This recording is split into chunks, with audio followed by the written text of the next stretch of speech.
Hello everyone, सभी को मेरा नमस्कार। तो हम कर रहे थे 9वीं कक्षा का 15वां चैप्टर, जिसका नाम है खाद्य संसाधनों में सुधार। तो पूरा चैप्टर हमने कंप्लीट कर लिया था। बस लास्ट टॉपिक इसका बचता है, वो बचता है मत्स्य उत्पादन और मधुमक्खी पालन, जिसको हम आज पूरा कवर कर लेते हैं। तो देखिए, मत्स्य उत्पादन क्या होता है? मत्स्य का मतलब होता है मछली। तो मत्स्य मतलब मछली का उत्पादन करना। तो मछली प्रोटीन और विटामिन की प्रमुख स्रोत होती है। तो इसीलिए हमारे देश के विभिन्न भागों में मत्स्य का या मछली का उत्पादन है वो किया जाता है। मत्स्य उत्पादन के प्रमुख दो तरीके हैं। नंबर एक, या तो इसको किसी प्राकृतिक स्रोत से प्राप्त कर लिया जाता है, या फिर इसका क्या करवाया जाता है? संवर्धन करवाया जाता है। देखिए, प्राकृतिक स्रोत से नदी, तालाब, झील, समुद्र, तो जहां पर मछली अपने आप पनपती है, तो मछुआरों के द्वारा सिर्फ उनको पकड़ने का कार्य किया जाता है, वो होगा प्राकृतिक स्रोत के द्वारा। संवर्धन में क्या करते हैं? मछलियों को विशेष प्रकार की किस्में पानी के अंदर ग्रो करवाई जाती हैं और उन्हें चारा और भोजन भी दिया जाता है। इस प्रकार से उनका संवर्धन किया जाता है। तो संवर्धन के देखिए दो तरीके हैं, समुद्री मत्स्य की या अंतःसतही मत्स्य की। समुद्री मत्स्य की जैसे नाम से ही क्लियर है, ये मछलियां कौन सी हैं जिनका संवर्धन किस में करवाया जाता है? समुद्र में करवाया जाता है। तो समुद्र जो मत्स्य की है, तो इसके अंदर यहाँ पर देखिए कौन कौन सी जो मछली की प्रजातियां हैं जिनका उत्पादन या संवर्धन करवाया जाता है, प्राप्त किया जाता है। पोम्फ्रेट, मैकरल, टूना, सारडाइन, बॉम्बे डक। एक बार फिर बताता हूं आपको मैं, पोम्फ्रेट, मैकरल, टूना, सारडाइन और बॉम्बे डक, ये समुद्री मत्स्य की हैं। तो ये समुद्र में इनका संवर्धन करवाया जाता है। तो देखिए, समुद्री जल में जिनका संवर्धन अच्छे प्रकार से किया जाता है, ये मुलेट, भेटकी, पर्ल स्पोर्ट और झींगा, ये विशेष प्रकार की प्रजातियां हैं मछलियों की जिनका समुद्री जल में संवर्धन करवाया जाता है। मुलेट, भेटकी, पर्ल स्पोर्ट और झींगा। इनमें से जो झींगा है ये कवचीय है, पर्ल स्पोर्ट है ये कवचीय मछली है। तो इस प्रकार से इनको एक बड़े स्तर पर इनका संवर्धन होता है और समुद्र से इनको प्राप्त कर लिया जाता है। अब समुद्र में बहुत बड़ा विशाल क्षेत्र होता है समुद्र, तो वहां पर इतनी अधिक मात्रा में मछलियां मिलती है समुद्र के अंदर, तो उनके भंडार कैसे प्राप्त किए जाते हैं और किस प्रकार से उनको निकाला जाता है, उसके लिए भिन्न भिन्न जो तरीके हैं वो आजमाए जाते हैं। जैसे सैटेलाइट की मदद से या प्रतिध्वनि की मदद से। प्रतिध्वनि क्या करती है? समुद्र की सतह के ऊपर से प्रतिध्वनि छोड़ी जाती है।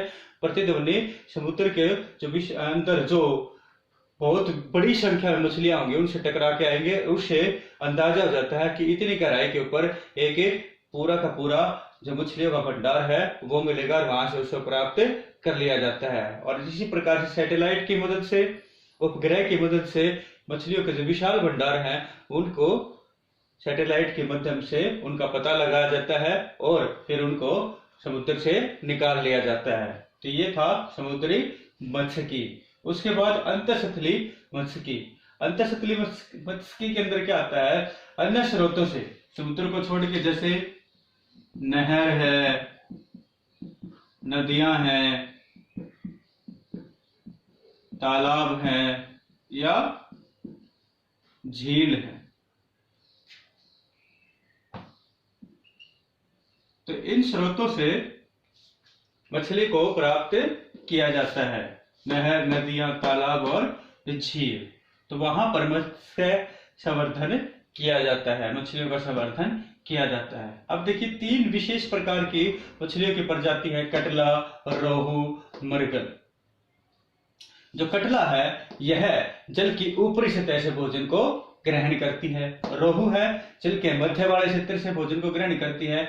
मरगल और कॉमन है, ये जल के जो स्रोत है उनकी तली से, उनके तल से भोजन को ग्रहण करती हैं। तो इस प्रकार से एक ही जल स्रोत के अंदर विभिन्न प्रकार की प्रजातियों की जो मछलियां हैं उनका संवर्धन किया जा सकता है और उनमें भोजन के प्रति प्रतिस्पर्धा भी नहीं होती है, क्योंकि उनका भोजन ग्रहण करने का तरीका अलग अलग होता है। जैसे कटला सतह से लेगी, ऊपर वाली सतह से भोजन लेगी, रोहू मध्य सतह से लेगी और मृगल और कॉमन जो है वो तली से भोजन को ग्रहण करती हैं। तो वहां पर उनके बीच में स्पर्धा भी नहीं होती है। तो इस प्रकार से विभिन्न प्रकार की विभिन्न प्रजातियों की जो मछलियों का संवर्धन है वो आसानी से तालाब, नहर, नदियों में किया जा सकता है। तो ये था मत्स्य उत्पादन के बारे में। उसके बाद हमारा लास्ट टॉपिक बचता है मधुमक्खी पालन। तो देखिए, मधुमक्खी का भी पालन किया जाता है बड़े क्षेत्र पर, गांव के अंदर भी और खेतों के अंदर, नहर के किनारों पर, जहां पर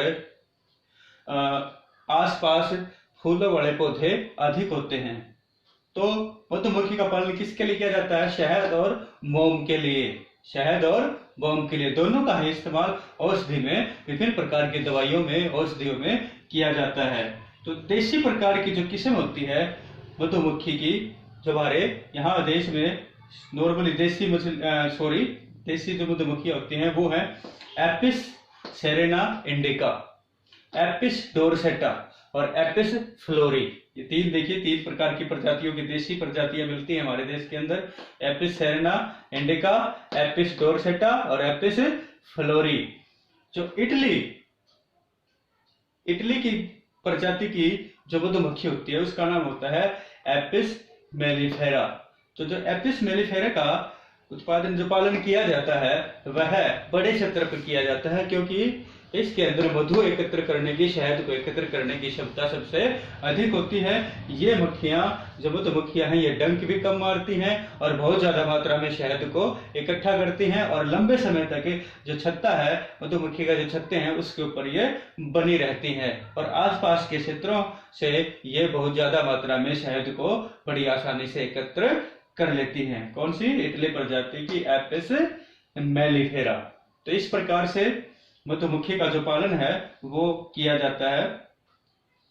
तो आपके सिलेबस में 15 चैप्टर में यही सारा सब कुछ था जो कंप्लीट हो गया। आप इसको अच्छे से याद कर लेना। Thank you.